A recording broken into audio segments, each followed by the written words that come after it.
ગુજરાતની સામાન્ય જનતાની સ્વાસ્થ્ય ક્ષેત્રે સેવા કરવાના હેતુથી તબીબી કોલેજો ખોલવામાં આવી છે, પરંતુ તાજેતરમાં ગુજરાત મેડિકલ એજ્યુકેશન અને રિસર્ચ સોસાયટી તરફથી એક પરિપત્ર મારફતે શૈક્ષણિક વર્ષ 2024-25 માટે તબીબી સ્નાતક અભ્યાસક્રમમાં સરકારી સેલ્ફ ફાઇનાન્સ મેનેજમેન્ટ કોટા માટે વાર્ષિક ફીના ધોરણમાં લગભગ 55% માંડીને 80% જેટલો ન પોસાય તેવો ફી વધારો કરવામાં આવ્યો છે,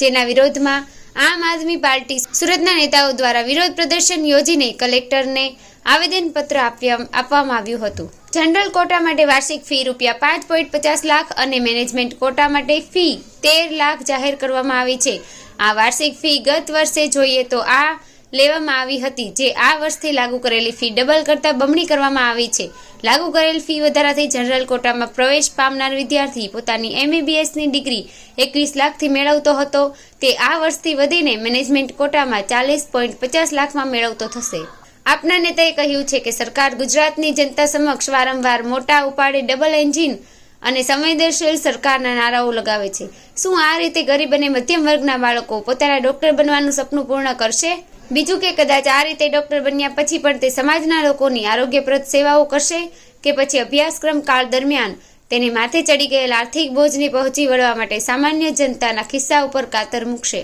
જેથી ગુજરાત સરકાર આ તોતિંગ ફી વધારો તાત્કાલિક અસરથી પાછો ખેંચે તેવી માંગ કરવામાં આવી છે। જી, આજે સુરત શહેર પ્રમુખ અને સહસંગઠન મંત્રી એવા અમારા રામભાઈની આગેવાનીમાં આમ આદમી પાર્ટીના સંગઠન અને તમામ નગરસેવકોની હાજરીમાં આજે અમે કલેક્ટરશ્રીને આવેદનપત્ર આપવા આવ્યા છીએ કે આ આવેદનપત્ર મુખ્યમંત્રીશ્રીને આપીએ છીએ કલેક્ટર વાયા।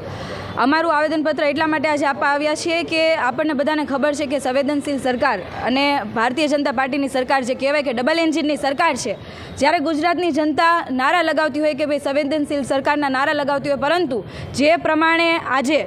આ મેડિકલની અંદર જે ફી વધારો કરવામાં આવ્યો છે, તોતિંગ ફી વધારો કહેવાય કે જે 67થી 88% જે ફી વધારો છે, તો આ કઈ રીતના